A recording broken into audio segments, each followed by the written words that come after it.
What is going on, everybody? Welcome into Cash It. I'm Howard Bender. Got Adam Ronis here by my side. Time to dig into the sports world. Baseball, football, basketball, hockey, soccer, badminton, bocce ball, whatever you want to talk about. Adam and I got you covered here. Adam, you were actually just in like this killer squash tournament, I heard. And how'd you fare? Oh, absolutely crushed it. Won the whole thing. Obliterated the field. No one was even close to me. I don't doubt that. I don't doubt that at all. Like if there was a sport where I would be like, yeah, I could see Ronis doing it. It's squash, right? It's like a combo racquetball, tennis sort of a thing. But the ball is so fucking hard that I can just see you just drilling people in the back with it or something like that. That's how I roll. I know. You can be a little mean-spirited. Oh man, how you been doing? Because if you ask me how I'm doing, I'm just gonna say shitty and then cry and whine for the next 45 minutes. So how are you doing? Maybe you're doing better than I am. That sounds like it. Yeah, it's been pretty good. I got no complaints right now. That's it. You're not gonna tell me something fun? You went to a losing Met game. I know that. Oh, stop. Though, here's the thing is, I went and I knew they were going to lose because I went to game one of the doubleheader against the Braves on Monday. It was supposed to be obviously one game and they got rained out Saturday and Sunday. So one they rescheduled in August and then the one on Sunday they rescheduled on Monday. I couldn't stay for both games because I had to do a show on Sirius XM. We do the live in-game betting. So I had to be back for that. If not, I would have stayed. I love doubleheaders. I mean, when I was a kid, they used to schedule doubleheaders, and I would always look at the calendar, and a lot of them were, single admission. So I would go, and this one was also single admission, but I couldn't stay. And I knew they were going to lose the first game. It was Spencer Strider against Reyes. I'm like, bullpen game, essentially. I was like, yeah, they're fucked. But they kept coming back. And they left a lot of runners on base. So they actually got to Strider. Strider only went 5 innings. And they hit several home runs, even in the ninth. Escobar hit a home run to pull them within one. So I figured they win the nightcap, and they did. So, yeah, it sucked to see them lose, but I went in. I mean, before I even got to my seat, it was 3-0. I was waiting online to get in, and I see Murphy hit a home run and make it 3-0. But, this is what I kept saying throughout the game. Oh, at least he's on my fantasy team. I have Sean Murphy. He was one of my top targets at catcher. So he had 2 homers, 6 RBIs. Ronald Acuna hit an absolute moonshot into the third deck. So I have him on multiple teams. So that's the only thing. That Braves team is so good. We talked about it before the year. We both took them. We agreed to win the World Series in that FSGA betting contest. And they're just so good. They've had injuries just like everyone else. But, man, that lineup is just lethal. Ozzy Albies now bouncing back. He's got 9 home runs. So they're just really good. And I said going into the year they were better than the Mets. They're better than the Mets right now. I'm still hoping that the Mets can turn things around because if you look at the Mets right now, they're above 500 and they basically haven't had their rotation the entire year. Verlander is going to make his debut Thursday. Scherzer has been on the IL and now suspended 10 games, so he's just coming back.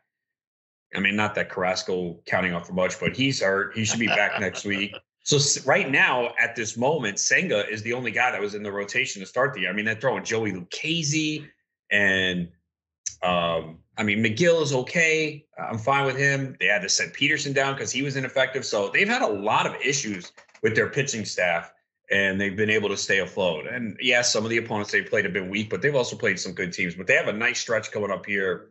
I think it's Detroit, the Rockies, the Reds, and I think another bad team. They got to take advantage because the Braves are just pounding everyone right now.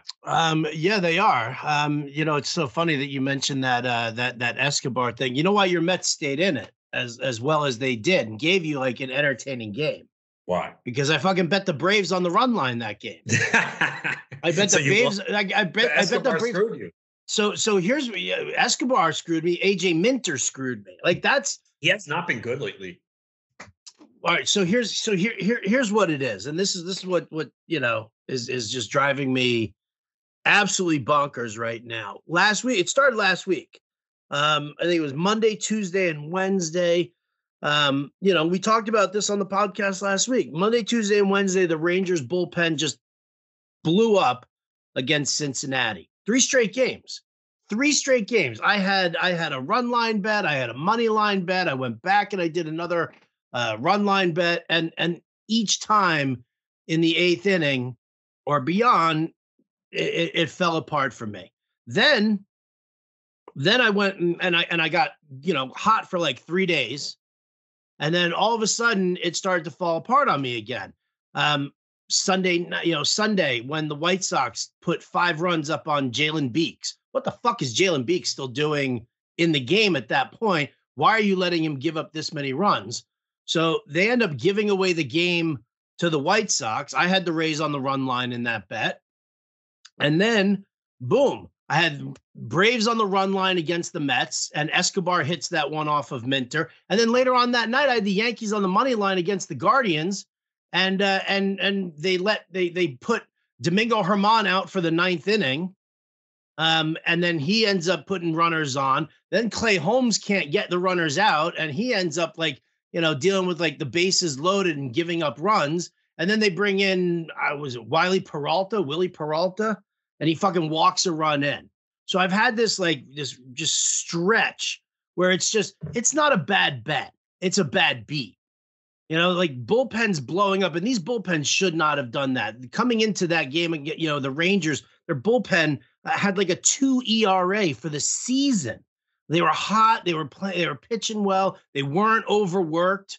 So I don't know what the fuck happened to them. But then, I'm sitting there and I'm looking at these bullpens and the meltdowns, and it was like one thing after another. And I mean, listen, I was up, I don't know, it was like 15 units after the first 2 weeks of the season. And then all of a sudden it started to like systematically fall apart on me. And I'm down now. I'm only down a couple of units. It's not huge, but like to be up 15 units and then to still bet steadily or whatever, and then to just get hit with these fucking bad beats, it's making me nuts. Now, normally I would just walk away for a couple of days, right? Not write anything, not writing, not make a single bet. Just go and watch baseball and just enjoy it. Not, do that, clear my head and whatever. And then I'll get back on it. But because I'm doing the best bets, every single day over at Fantasy Alarm, I'm obligated to continue putting these articles out every single day. And so I'm just like, I'm in this rut and there's no time to just clear my head and just back the fuck off, and do it that way. So, I'm like, I'm just, it's really starting to weigh on me a little bit, not in the sense of like, oh my God, I can't bet baseball, blah, blah, blah, blah, blah. No, just in the fact of like, I need to just take a break and take a step back. I know you're going to start helping with the article now. But I need to take that step out, clear my mind and do that. I mean, what do you do? What do you do when you get like into a rut? You hit a rut last year with basketball, right? You were just, the props were just getting housed on you. Oh yeah, it happens every year. I mean, again, when you're talking a basketball season that starts in October and runs till June, you're going to hit a dry spell. I don't care who you are. If someone says they don't, they're lying. It's just the way it is. There are times where you just are on fire and you're hitting a large percentage of bets, but there are periods where you just can't get anything right and there are bad breaks. But I wanted to follow up because unless I miss it, I noticed. So you talked about the bullpens. Have you ever thought about doing first 5 innings? Because the starting pitchers are really going to have more of an impact. I haven't seen that in your write-ups, at least not that much. Is that something you consider? Maybe the first 5 run line, first 5 money line? Yeah, I definitely thought about doing that and just kind of clipping the game in that sense. I just got to a certain point where, it's like you just don't want bullpens costing you. And I've done the first 5. Or I've like switched over and I've done like a team total instead. Right. And go from there. I mean, maybe that's kind of the way I'm going to have to at least tilt it here and there over the next couple of days and just kind of eliminate the bullpen aspect of it, because it was just, fuck. Or maybe I just start dipping into some more props instead. I need to just switch it up from what I'm doing right now and just get out of this rut. Yeah. Try something different. Look at a different, like you said, run total, first five, team total. Yeah, definitely look at something different. I mean, I'll tend to do that at times as well. But yeah, it's tough because you feel like you can't get anything right. It's the worst feeling in the world. And that is when you do need to, again, when you're doing content and you're doing it every day, it's different. But there are times where you just step away and you say, you know what, I'm not going to bet anything today for mentally, because, when you're placing that bet, you're sitting there, and especially if you're watching the game or following it closely, you're sweating it. And that's a lot of stress. That's a lot of up and down. So sometimes you just need to get away from it. I mean, there definitely have been days over the last few weeks where I've just taken the whole day off. I think Saturday was one of those days because I went out for a friend's birthday. So I said, you know what? I don't need to sit here stressed. If I'm going to bet when I come back home, because it was like a brunch thing, I'll make a bet at night. So it is good sometimes to get away because it can be distracting. It can consume, again, I'm very competitive and I hate to lose. So even if the bet is fucking $1, I don't want to fucking lose. Oh yeah, dude. You know what I'm saying? I don't want to lose. I fucking hate it. And I'll tell you what, the funny thing is that if this was just me, might be okay. No, all right. I'm not okay if it's just me. And I, again, we both provide content for people. I'm putting stuff, I've done stuff for a fantasy alarm. And like you said, I will continue to do so. And I put stuff on my social medias with videos. So yeah, if people are tailing and following, and I don't have success, I feel bad. It's the same thing in fantasy advice. I feel bad. I feel like a fucking schmuck. Yeah. I mean, look, at the same time, here's the opposite though. If someone hears this and they start attacking you, that's different. Again, ultimately, it's your decision. You can say, I trust Howard, I trust Adam, I'm going to tell them. And I feel like the people that follow us for the most part, and maybe you agree, disagree, especially people that subscribe to Fantasy Alarm, they're very understanding. And I think it's because they followed us for years and they see our track record and they go, you know what? Most of the time, they're right more than they're wrong. It's going to happen. I trust them. So it's the people that just start following you, though. So say maybe someone saw you to start the year scorching and tearing it up. Like, oh, wow, look at this guy, man. I'm following him. And now you go through this streak and like, what the fuck? What happened to you? Yeah, exactly. That's as soon as we subscribe, you start fucking losing. That's the thing. And it's so funny, man, because that's the only thing that's in my head about this right now. And, and I'll say this, because there are some people who will go out there and they'll make like 10 picks for a day. They'll throw you, 8 different props and 2 game bets. And they'll be like, here, this is what you got.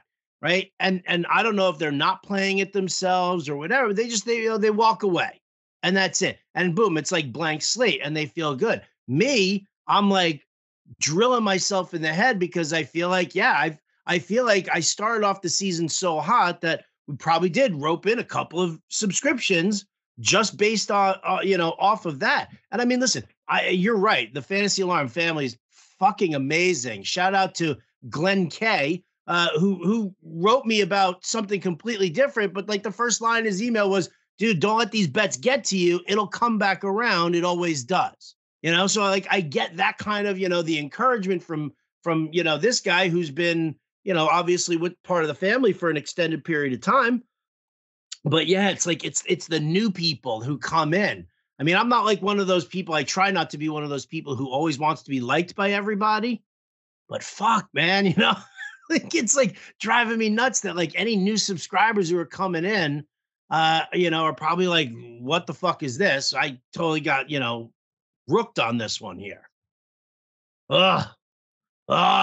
Making me nuts, Adam. It's just maintaining confidence and understanding that it's going to turn around. But yeah, I've been there, man. You just feel like I can't get anything right. Like the process, the reasoning behind the bets all makes sense. And then something goes wrong, and it's worse too, like where you get hooked or it's like one little thing that goes wrong. And again, anyone who has been betting for a while has been through this. If you haven't, you're a liar, because like everyone goes through, even the best players, the most successful, they're going to go through periods where it's a struggle and, your read on things are wrong, or it just happens. Unfortunately. Yeah. It's the worst feeling, especially when you're providing content. Yeah. Oh, dude, like I know, like in football season, I'll go like 3 straight weeks with like, like what the hell just happened there?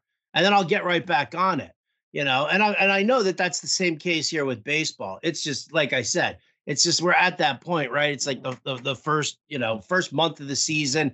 Shit's real busy with Fantasy Alarm and and the work that we're doing alongside Sirius XM and the Better Sports Network. So we're like in a million different things, and so yeah, it's just it's just one of those moments where I know I can rationalize it. Put me on the therapist couch right now, and I can totally rationalize streaks happen.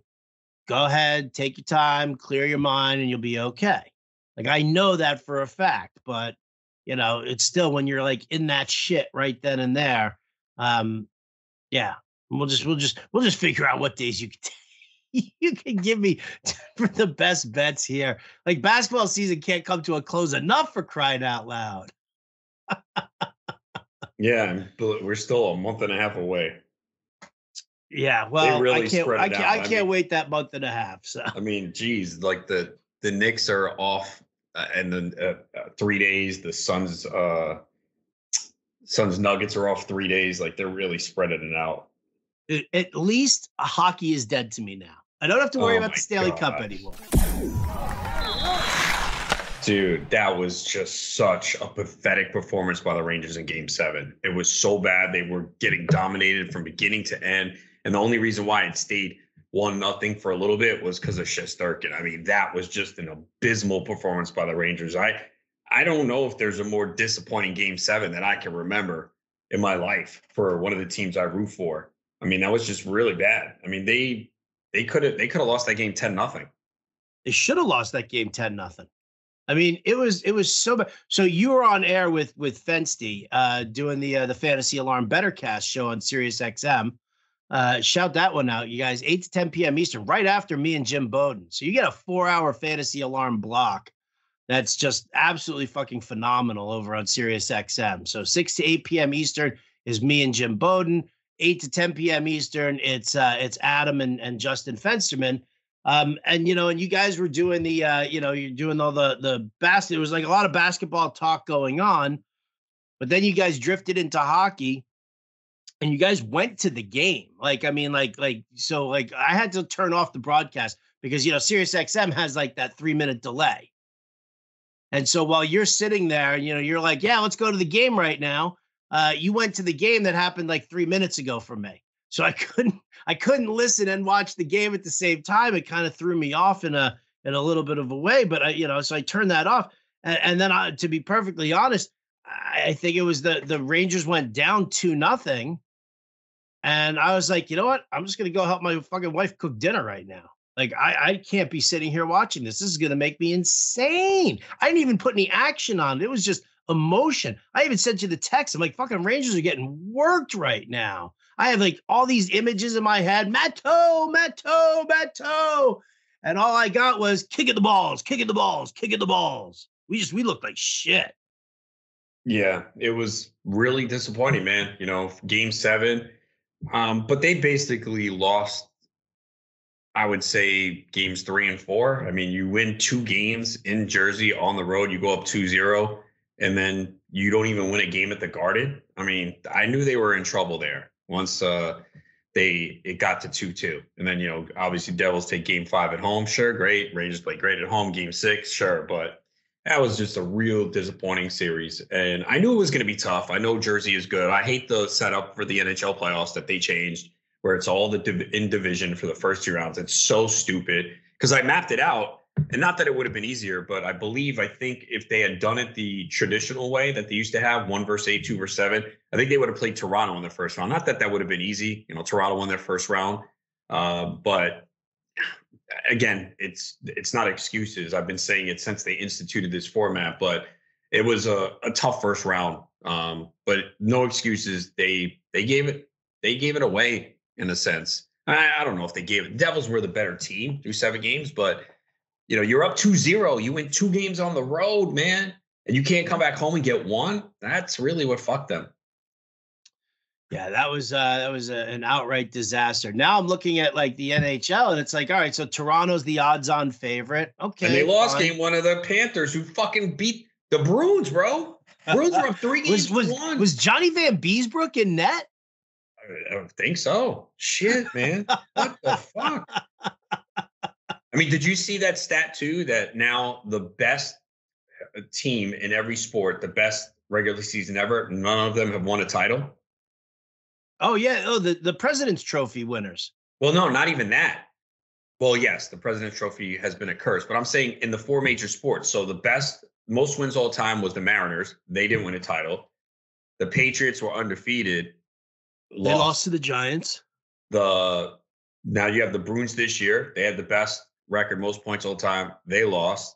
And the NBA, the Warriors, when they were 73-9, they lost. Phew. Crazy, man. Huh.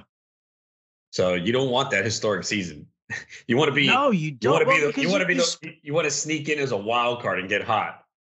You spend all your capital winning the regular season, and I mean, I remember when the Rangers twice. I watched the Rangers win the President's Trophy. After winning the Stanley Cup, or maybe it was right before they won the Stanley Cup? I can't remember. They won the President's Trophy at one point, and then got knocked out of the playoffs, and then they did it again. A couple of years ago, they won the President's Trophy, and they made it to the conference finals. This was the funny thing. The Rangers made it to the conference finals and lost the year they won the President's Trophy. This is after 2000. They're the only team to win the President's Trophy to get beyond the second round. Do you know when the last time the President's Trophy team won the Stanley Cup? I'm going to go with 1964, and it was the Montreal Canadiens. It's not that bad. 2012, 2013 Blackhawks. Yeah. Thanks for fucking Patrick Kane. Could that dude have looked any more sluggish in that game 7?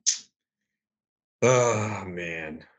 So disappointing, man. I'm bitter, man. I'm not even I don't give a shit. I hope it's Toronto and Edmonton and Canada can just keep the fucking sport.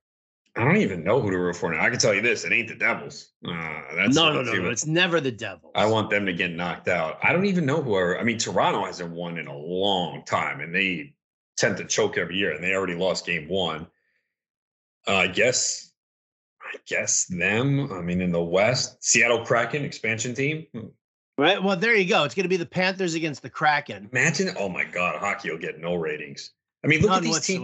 Look at these teams that are left. Vegas, who's had a team for a few years. I know they've been good. Edmonton. I mean, I obviously have a good history. Dallas Stars, Seattle Kraken, the Carolina Hurricanes, the Devils, the Maple Leafs, and the Panthers. Oh my God!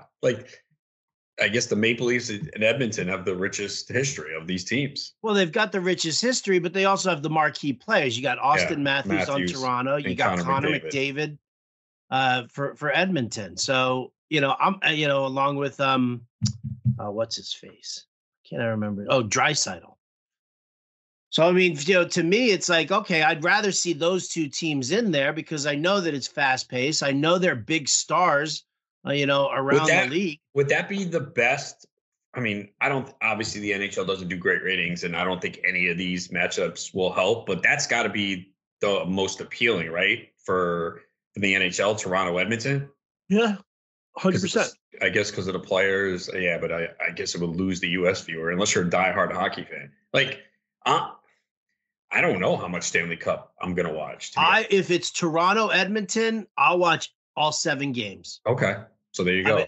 If that's the case, if it's those two teams. But you throw listen, if you throw the Kraken in there or the Panthers in there, maybe I will also because they're just these Cinderella stories that nobody thought had even a remote shot. Panthers have a hot goalie right now. That's what's going on over there.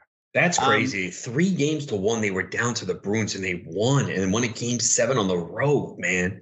That is insane. In overtime. Yeah. They tied up with less than a minute to go and then they nail it in overtime. Jeez, what? So you have to say the Bruins season was a failure, right? 100%. Yeah, okay. Because this came up where I guess Giannis and Antetokounmpo had a quote last week where they were asked him if it's a failure. And he's like, failure? What are you talking about? And I understood his quote. It's probably what you don't want to hear. Because if LeBron James said that shit, he would get fucking roasted. Sure. But I understood what he said, but I think the Bucs season was a failure. I mean, you were the number 1 seed and you lost in the first round. So it's a failure. I know you could say, well, it's a failure for every team that doesn't win the championship. It's kind of unfair. But again, you're the Bruins. You had 135 points and 65 wins, and you had a 3-1 lead. I mean, it's obviously worse than the Bucks. Bucks were pretty much down, and Giannis wasn't 100%. No excuse. But the Bruins, man, that is just to not even get out of round one, and you're up 3-1 against a Panthers team that you had 43 more points than. God, man. These regular seasons, bro. It's just like, it just sneak in and get hot, man. Especially in the NHL. We see it all the time. You get that hot goalie, man, you can make a run. You can definitely do it. It's definitely, so, I mean, I'll just monitor this shit now, but I'm not investing any time watching any of these games. Sorry, hockey. And it's a great playoff sport. It really is. Again, such a great playoff sport. I say this all the time. I know there's people who don't watch hockey at all. Try and at least watch a playoff game. Even if you don't want to watch the whole game, tune in for the third period, especially if you see an overtime, and watch it. It is really good action to watch. To me, and I'll say this also, as much as I love baseball and football, and going to a live hockey game is the best. Like that's the sport that I love, just going to games nonstop. And you don't go much, right? Because there's nothing there. There's nothing here. What am I going to travel down to fucking San Jose now? How far is that trip? I don't know. It's probably like a half hour, 40 minutes away. That's not even bad. I thought you were going to say 3 hours. You won't go 30 to 45 minutes? Well, see, by the time I would have to leave and go right down there by myself. My wife's not coming to a game. She doesn't give a shit about the Sharks. She hates hockey. You wouldn't go to a game by yourself? Oh, I would totally go to a game by myself. Don't be like Fensty. Before you get to that, you guys, I'll just say this. All right, because we're going to transition to basketball anyway, to talk about that. The only solace that I take in the Bucks losing is that Fensty fucking stole that pick from us in the FSGA sportsbook, and I'm glad that he loses it now. Yeah, it's karma. I mean, we took the Bucks to come out of these, so we lost that too. But well, I mean, that was like our consolation prize, because we were all locked in for our number one pick, and then we knew. You even said it that day before the draft. You're like, if Fensty fucking takes this pick, I'm gonna kill him. Blah, blah, blah. And that's exactly what he did. So Bucks losing, I'm okay with that. Looking at the I guess are these the conference finals now? Semifinals. These are the semis. All right. So Sixers Celtics, that's got all the earmarks of being a great series. Lakers Warriors, that's got all the earmarks of being a great series. It looks like the Suns might get bounced. Is Chris Paul hurt? Dude, there's so much here that I'm not even a basketball guy, and I'm like, oh shit, I know what's going on.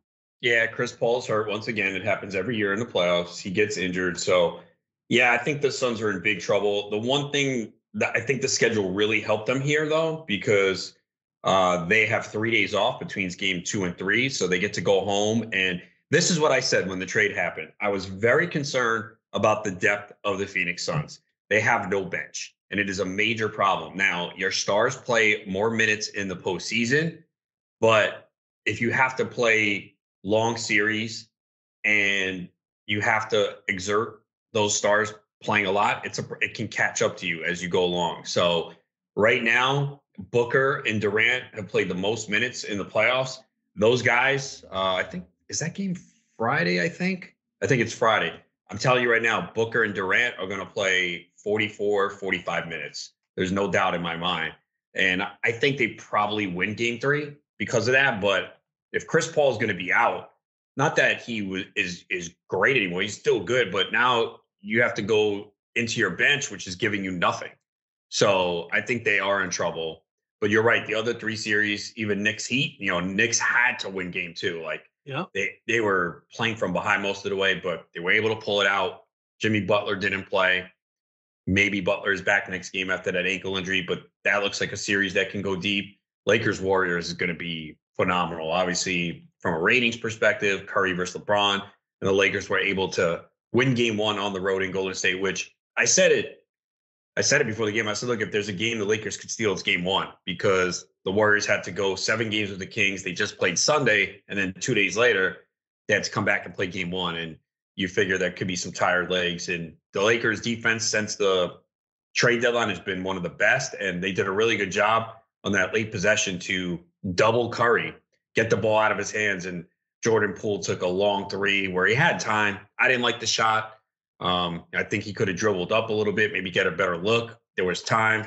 He missed the shot, but that's what you want. You don't want Curry taking the shot there. So Lakers defense did great. Anthony Davis was dominant, but problem with Anthony Davis, and the guys on TNT last week were talking about this, a really good discussion. Barkley, Shaq, Kenny Smith, and they were saying how a few years ago when Davis was on the Pelicans, they all felt, hey, in 3-4 years, this guy, fuck. Met game going on as we're recording, folks. Yeah. Met game going on. Yeah, and it was 5-4 in the eighth, and Ottavino just gave up a go-ahead single. They had second and third, and I think it was Eric Haas, 2-run single. So now Detroit's up 6-5, bottom eight. Damn it. Well, that's all right. If it makes you feel any better, I'm looking at the fucking Astros being shut out by the Giants, which I figured it'd be a lower scoring game, and I'm fine with that. But the fact that the Giants have 2 runs on Valdez, a lefty, it's a bit of a shock for me. Yeah, I think I bet the under on that game, so we'll see what happens here. I'm not feeling good about the bullpens. Yeah, the Astros just are, dealing with a lot of injuries in the pitching staff. Obviously, the offense is not the same. But with Anthony Davis, the problem I have with Anthony Davis is his inconsistency. And they talked about it. They said when he was at the Pelicans, he looked like a guy that could be the best player in the sport in 3-4 years. And we just don't see the consistency. Like, yes, game 1, 30 points, 23 rebounds, 5 assists, 4 blocks, 44 minutes, 11 to 19 from the field. Absolutely dominant. But if you look at the Memphis games, 22, 12 rebounds, 7 blocks, game 1. Game 2, 13 points, 9 rebounds. What? Okay, game 3, 31 points, 17 rebounds.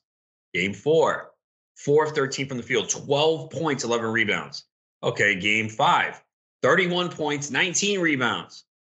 Game 6, 16 points, 14 rebounds, 5 blocks, 9 shots from the field. I mean, it was a blowout in 28 minutes, but that's the problem, man. Like, where is the consistency? This is a guy that can go out and dominate. And maybe against Golden State, it happens more because they really don't have anyone that can guard him. Kevon Looney has been an absolute beast on the glass, and I've been playing that prop a lot, but he doesn't have the foot speed to keep up with Anthony Davis. Draymond Green is too small. I'm looking at a game where Davis faced Golden State in March, and he had 39 points, 8 rebounds, 6 assists. But then he had another game against them where he had 12 points, 12 rebounds. Like, the inconsistency of Davis is just the one concern I have, because you're not getting 30, 23 from him every night. So, and Golden State's a tough team to beat. But I mean, is basketball? Let me ask you this, because I didn't play past junior high, okay, and that was it. Because no 3-point shot, and I was the shortest kid in the fucking in the city. And so I didn't play. I mean, is it that fucking taxing on these guys that they need 2 or 3 days off in between games? Like, is this strictly like the NBA with like a money grab and stuff like TV, that? Because you're talking about Anthony Davis inconsistency. So I'm wondering, well, is it because, he's an injury prone guy? Is it because he plays all out and his body is all banged up that 2 days later he still hasn't fucking recovered from that game? Is it that physically taxing? Or is this just a money grab for the NBA and we have to sit and suffer like this? No, TV. Like, so you got Wednesday night, there's 1 game. Thursday night, there's 1 game. I mean, really? So they're extending it for TV purposes. It doesn't have to. We know that these sports don't care about health. We went through this with the NFL with the Thursday night game. They could sit there and say, yeah, we can't. No, you don't. You fucking play three days later. I mean, come on. You don't give a shit. Yeah, I don't know. With Anthony Davis, though, it's just, I don't know why. Because we saw it in the regular season. He had stretches where he dominated for like 2 weeks at a time. And I was playing his props every night, like points, rebounds. Like, he went through a ridiculous stretch, especially when LeBron was out. But it just feels like we don't get that. I don't know if it's effort or, he should never be taking 13, 14 shots from the field. Like, it doesn't make sense. Right. So I mean, that's my concern. But I do think the Lakers have a shot to win this series. Taking game one was obviously huge for them. And the Warriors, they had some issues in that first round against the Kings. They weren't good in the half-court offense, and the Kings are not a good defense. So I know everyone's pointing to the Warriors like, oh, they're going to win it now. Look at the teams that are out. But I'm not so sure, man. I still have some questions about this Warriors team. Curry bailed them out in game 7. Like, they didn't really get a lot from anyone else. Curry needed 50 points for them to advance. So I think this is clearly the most interesting series in this round. Lakers, Warriors, obviously the Curry LeBron storyline. Yeah, but I mean, come on, no. I mean, Sixers Celtics is a pretty tight series too, I think. It should, well, Joel, especially with Embiid banged up still. Well, okay, so we're recording here on Wednesday. The game is Wednesday night. As of right now, I don't think he's officially been ruled in for what I've seen, but he said he's going to play. He was named the MVP on Tuesday night. He said he's going to play. So the Sixers taking game 1 was an absolute huge win, man. I mean, that was definitely surprising. Celtics were 10-point favorites at home, and the Sixers went in there. James Harden, best game I've seen him have in a long time, tied his postseason career at 45 points. I mean, Harden has been kind of banged up, I felt, over the last month. Man, he just took over that game. But I think one of the problems the Celtics have is Joe Mazzulla, first-year head coach. You're starting to see the cracks. I mean, how do you not double Harden? The guy's lighting it up, and they couldn't find a way to defend him. And the Celtics just seem like, on paper, they're the best team in the East right now, but something seems off with this team that I feel like, I mean, they could still get to the finals, but something just doesn't seem right with this team. All right. I don't really know. I have to just take your word for it. I mean, they went to 7 games at Atlanta in round 1. I mean, that should not have happened. I guess not. I mean, okay, here, let me, give you. I'm just like, all right, the Knicks are still in it. I'm still interested. Yeah, I mean, look, I thought before the series the Knicks would win this series. I mean, but Miami's got like no Tyler Hero, no Victor Oladipo. Butler's now got a bad ankle, and Randall came back and played great. But man, this Miami team, man, Jimmy Butler is a hell of a fucking player, man. I mean, what he did in round 1, just watching that. I mean, there were games he just could have missed shots, and he just took over. He really is a different player in the postseason. It's insane.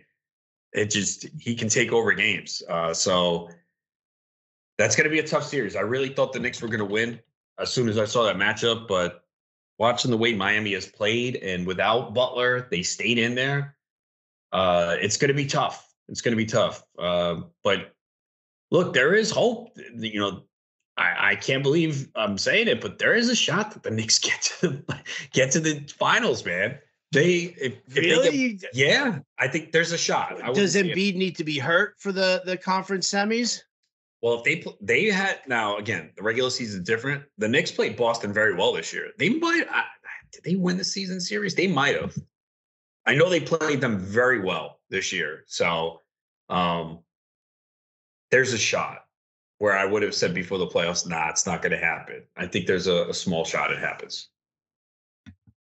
That would be fantastic. I mean, at least just for keeping my interest as much as possible. Although the Miami-Philly would be interesting because Butler played for Philly and they decided to not keep him. So I could see Butler like, yeah, okay, I'm going to show you. So that would be a very interesting series. Oh, definitely. Okay. All right. See, I'm intrigued. It's like playoff time. I'm intrigued. Again, anything.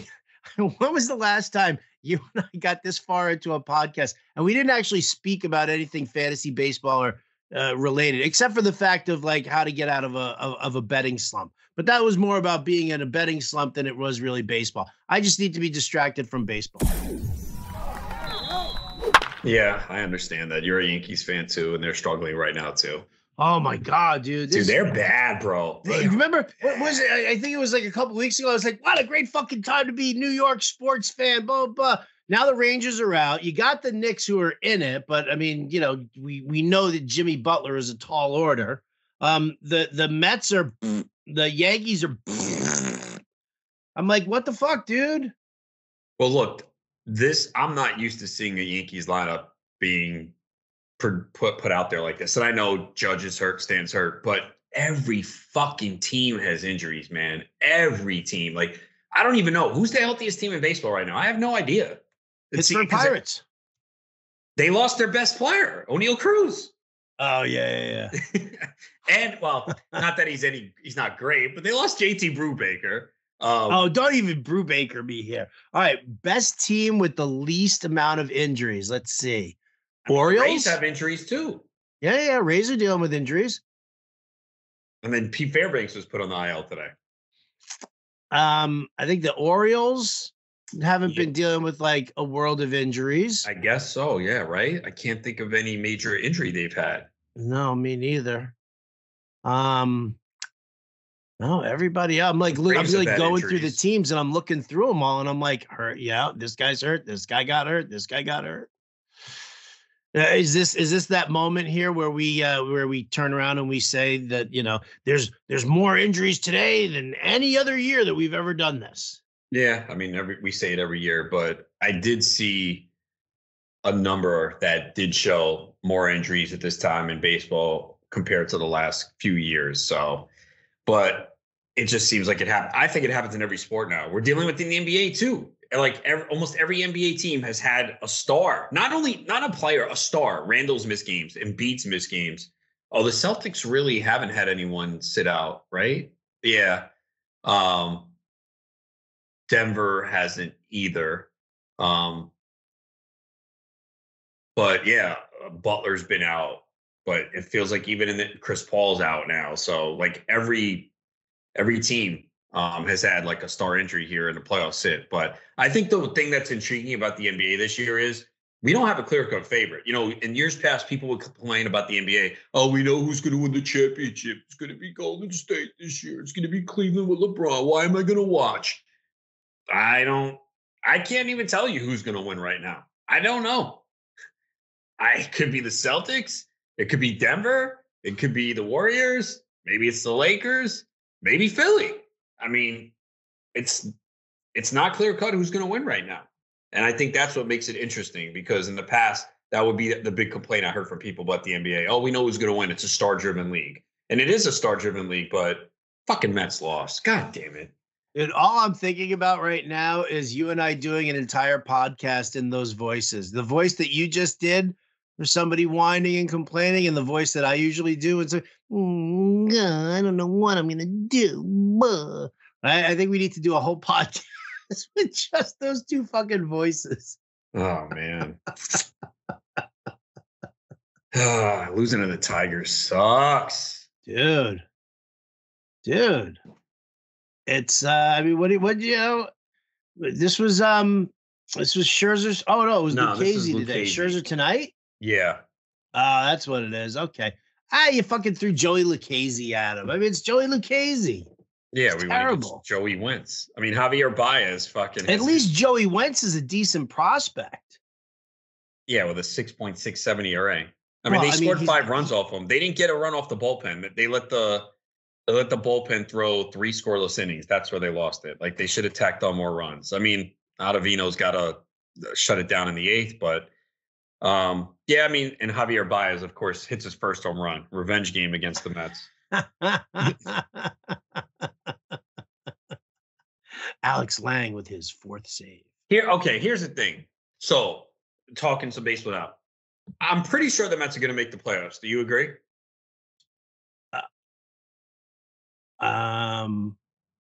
Sure.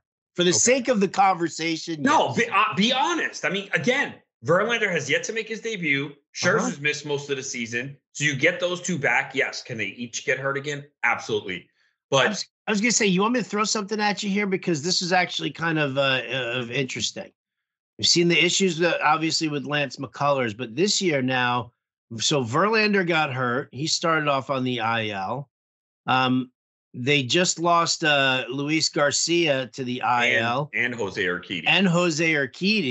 And Bowden was like, he kind of opined that is there something that we need to know about these Houston pitchers now, and how much concern should you have over Houston making the playoffs? So My question is that Houston and the Mets actually have the exact same record. Mm-hmm. Okay. Both dealing with pitching injuries right now. The question is what happens like if Verlander does stay out longer and but Verlander's making his debut tomorrow. What's that? He's making his debut. Right, but I mean if there is a recurring problem. So if Verlander, like, let's say he throws and he, gets those like 2 starts and all of a sudden it's like his arm's barking again, blah, blah, blah. You deal with that kind of a thing because that's what's going on with the Houston guys. So, I mean, basically, and then the question is, Scherzer, we saw Garrett Cole was like a piece of shit after the spider tack incident. So if Scherzer was using stuff and now he's got to be uber careful coming off of a 10-game suspension from it, what happens if Scherzer just doesn't have it anymore? Yeah, I guess then they could be in trouble. I mean, it's kind of looking at the rest of the landscape though. But if those guys look, I agree. You can say what you want, but I agree with what Scherzer said. He'd have to be an absolute idiot if he was cheating and they checked him, knowing he was going to get checked again to come out and cheat. Like, come on, man. Like you've heard the guy speak. He's not an idiot. He'd have to be an absolute moron to come out and cheat after they checked him. So a little reverse. Maybe he was doing a little reverse psychology. He was like, "There's no way they're going to check me." Nah, yeah, right. And that was the umpire who is the only umpire to eject anyone due to this. 3 guys he's ejected. I forgot who it was, the umpire's name. But so I was going to ask you now with the Yankees, do you think the Yankees are going to make the playoffs? They got a tough division. And look, they're 1 game above 500. It's not like they're 5 under, but they're in last place in the AL East. And we're so used to the Yankees making the playoffs, and everyone's like, "Oh, it's the Yankees; they'll figure it out." Do you think there's concern about them missing the postseason? I definitely think there's concern about them missing the postseason. I mean, doesn't sound like Rodon's coming back anytime soon. Oh my God, man! Yeah, bro, that's a disaster. Clark Schmidt has been shit. Terrible. Severino's still a few weeks away from even thinking about coming back. I see about their offense than their pitching. Well, I mean, their offense isn't going to be supportive. I mean, it's the whole team. I mean, think about it. You take Judge and Stan out of the lineup. I mean, where's your power coming from? I mean, if I would have told you Willie Calhoun's going to hit 4th or 5th. Just stop. It's like the meanest thing you could have said to me. It's pretty Willie bad. Calhoun. I mean, look, Volpe has been picking it up a little bit. Homer at 2 stolen bases. Glaber's been good. Rizzo's been good. They just got Bader back, which should help. But yeah, this offense though, man. And you got to wonder how long Judge is going to be out too. Yeah, it's not not great, Bob. Not great. Yeah, it's been a wild year in baseball. You got Tampa and the Pirates, so the 2 of the best teams. Well, that's why I'm sitting here also, and I'm looking at the you're just looking at the standings right now and seeing what's going on. Like, all right, Tampa Bay has been fantastic. All right, and if you just bet Tampa Bay on the money line this year, you'd be way up. Maybe that's what I just need to do. I just need to bet Tampa money line and say, you know what? Fuck it, man. It doesn't matter if it's minus 265. Just fucking bet it. Yeah, and then you'll profit after 3 wins. After 3 wins. Oh, dude.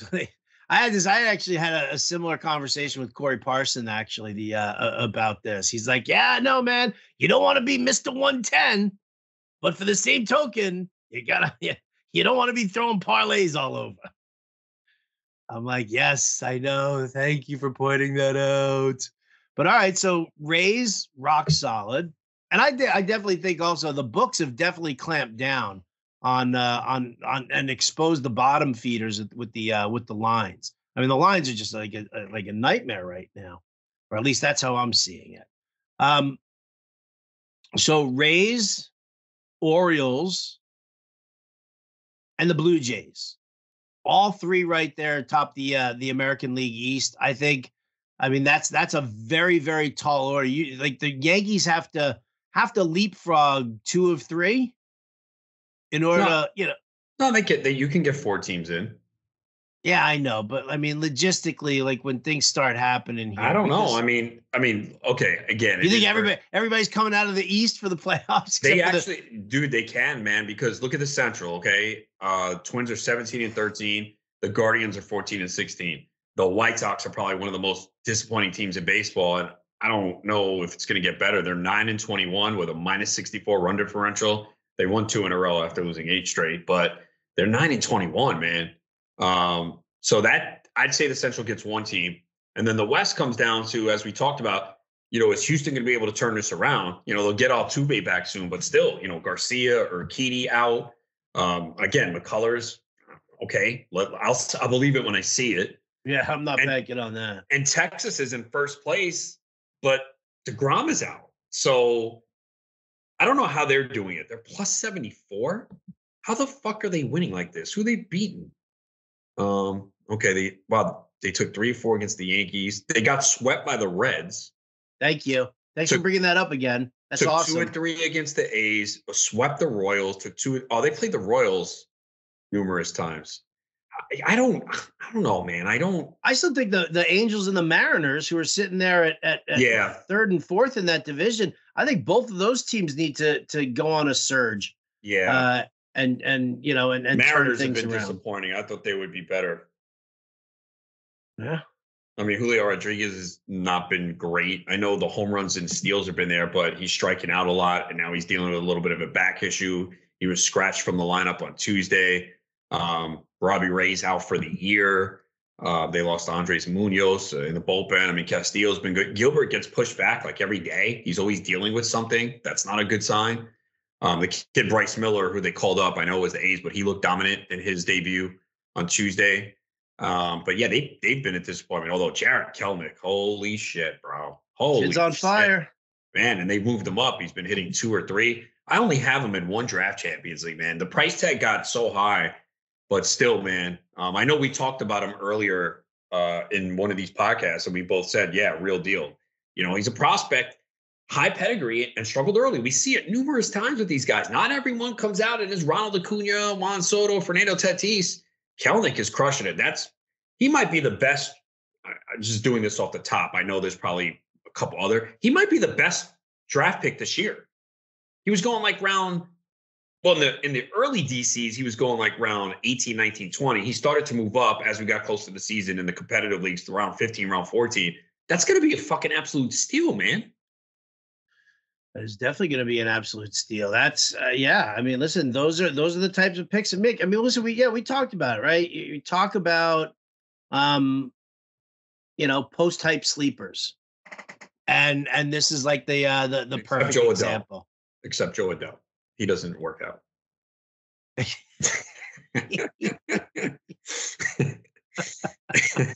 Dude, Kelenic has 7 homers, 5 steals. He's batting .309, a .371 OBP. I mean, geez, man. If you got to be doing well if you have him on your team, and you got him for cheap. Do you even remember offhand? You played in the AL or NL for labor?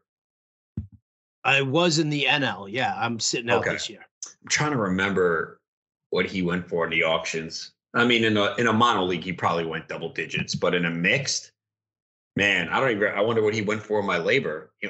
Oh man, I don't even want to look. I'm going to cry. I'd be like, really? I didn't go an extra buck on Kelenic? What an idiot. I mean, it's easy to say now, but no, I think before the year, that was the type of player that you want in those rounds. That's exactly the type of player you want in those rounds. Exactly. That's why I have shares of Kelenic, in multiple spots, because he was going in like the 19th, 20th round. When I first started doing, like draft champions and other best ball draft and hold things, so I was like, all right, so I'm grabbing them there. And it's like, that's the move where you say, that's why I draft early and not late. Yes, because, agree. By the time, I don't know, where did Kelnic's ADP finish up in, like, I mean, let's just say if we put a date range on just the last month of spring training, right? So just the month of March, let's say. I remember at least in the high stakes leagues, like 14th, 15th round, he started to move up to. I mean, I could quickly see my main event and see if I can find where he went. But yeah, I remember offhand, he really started to move up. because I think he wasn't he having a great spring too? He was having a great spring, Yeah. and then that was the thing. Everybody was like, "Oh, well, is it going to last or whatever?" But people started buying into it.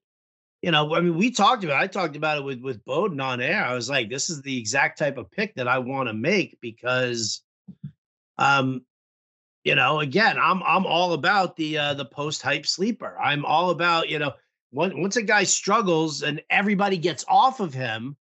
If you like the player and you like the hit tool or whatever, then that's when you jump on it, and that's what you do. Okay, so So I'm looking at my main event. This was March 18th. He went in the middle of round 15. yeah, see, that's a great spot. It Even I really mean, is. it's not as great as what I'm taking him in the 20th, but still the 15th round for the production that he's giving you and the upside of the player himself. Oh That's God, I don't want to say who I took over him in round 15. oh, I can't wait. God, tell me. Oh, there's context to it though. Ezekiel Tovar. Hey, he hit his first home run yesterday. I know. We needed a shortstop. We had no shortstop, and after that, so it was like I don't even know who's the next shortstop off the board here. It was a while. Yeah, there was really nothing left at shortstop. So damn, man. You know what? And I always say this. You know what? Sometimes, well, the thing is, then you need a middle infielder too. But I always say this, and I gotta stick to it.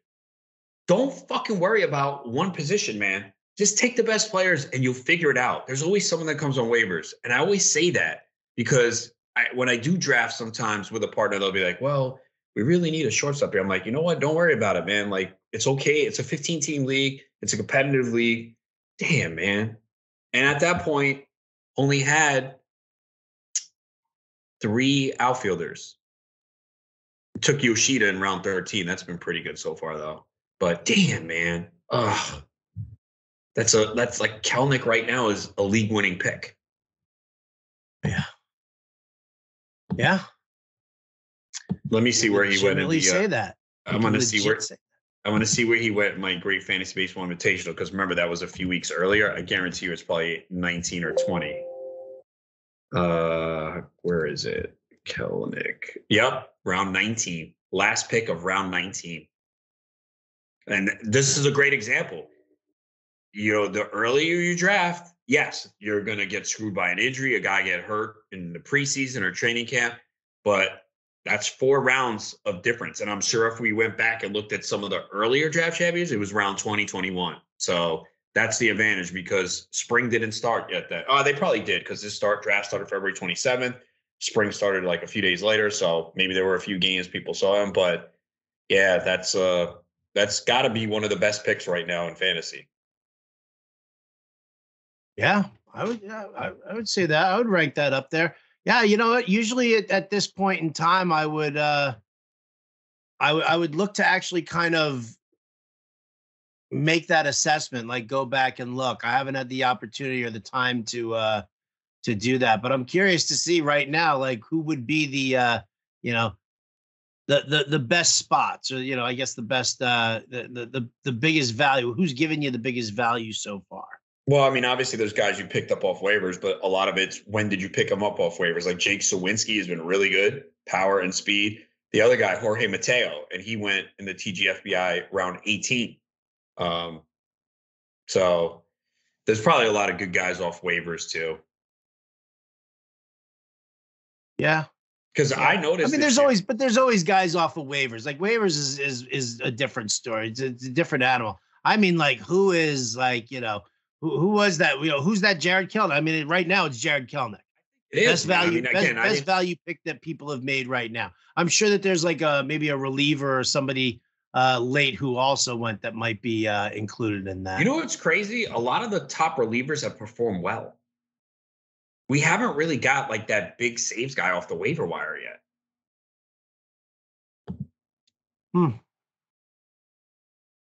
No, we really haven't gotten that big saves guy off the wire. I mean, if you look, like Bednar's been good, Romano's been good. Clase's not getting strikeouts, but he's been good. So a lot of the guys that you took early at closer, Felix Bautista, he's been good. So, but I didn't look at this in depth, but I got to think, yeah. So I'm looking like at the some of the top offensive players. Yeah, Mateo's definitely been up there. 6 homers, 10 steals, and he's hitting .338. That is stunning. Yeah, I said something about that. Bowden still doesn't think he's going to hit. I'm just like, dude, I mean, we're a month into the season right now. He's clearly made some adjustments. We saw that during the spring. Like, what more do you want to see? Damn, wow, Kelenic doesn't rank. Why is it Kelenic ranked so low in this CBS? They haven't ranked 41st. How? He's hitting .308 with 7 homers, 5. I guess, his runs and RBIs are low. That's the Seattle context. But still, man, I mean, looking at the Cody Bellinger's, I guess, a pretty good one. 7 homers, 5 steals, .303. But he went like round 10, 11. Nico Horner, 2 homers, 10 steals. Nico Horner, that's a good one right there. Tyro Estrada, who I did like. I have him. Yep, that's another. I have a lot of shares of him, actually. It's weird. James Outman has been pretty good. Wander Franco, who we both didn't like, but he went, 8th, 7th, 8th round. But yeah, and Josh Lowe, they fucking keep sitting this guy though, man. At Tampa outfield, they just have too many guys. They just rotate everybody in. I know, and it sucks because I picked up Lowe in a couple leagues, and the guy has just been he's really good, man. I mean, I get if they sit him against some tough lefties, but he's hitting .342. He's got 5 homers, 5 steals. But he sat against the righty the other day. But yeah, I'd say Mateo and Kelenic, of guys who were drafted, have got to be 2 of the best value picks so far. Yeah, probably. Probably a lot more on the pitching side, I would think. Let's see some of the pitchers. I would say Joe Ryan has been really good. But I mean, I feel like a lot of people were in on Joe Ryan. He had a great spring, uptick in velocity. There was a lot of buzz on Steele. Justin Steele was a late round pick. You guys got Steele definitely 1.49 ERA and a 0.96 WHIP. DeSclafani, who I've always liked when he's healthy. I do have him in a league or two. I did bench him against the Astros. That worked out well. He fucking went 8 innings. He's got a 2.13 ERA. Bryce Elder, he was more of a pickup though. He's been really good for Atlanta. Everyone, Jared Schuster, Dodd. Nope, it's Elder. Eduardo Rodriguez too. Fuck Eduardo Rodriguez. Well, dude, I don't know if you can hear it right now, but all of a sudden, that's rain. That's rain on the tin roof here. So, I think this is the perfect time to kind of shut it down anyway, because I'm about to get out of the shed because lightning's about to strike and it's gonna fry me. And wait a second, no, this is a good tie-in to last week's podcast. Why do you give a shit? You want to die? It's because I don't have my shift covered yet for work. Oh, okay. All right, so I'll tell you what, Adam, if I die before 6 p.m. Eastern tonight, I just need you to do the Fantasy Alarm Show for me, all right? I'll see about that. And believe me, I don't give a shit if I die, and I'm okay with that. It's not like I'm running inside for cover, but I'm sitting here shouting now because I can't hear shit because my mic is picking up all the rain. Yeah, it really is. I was like, for a second, I was like, what is that? And I figured it was rain.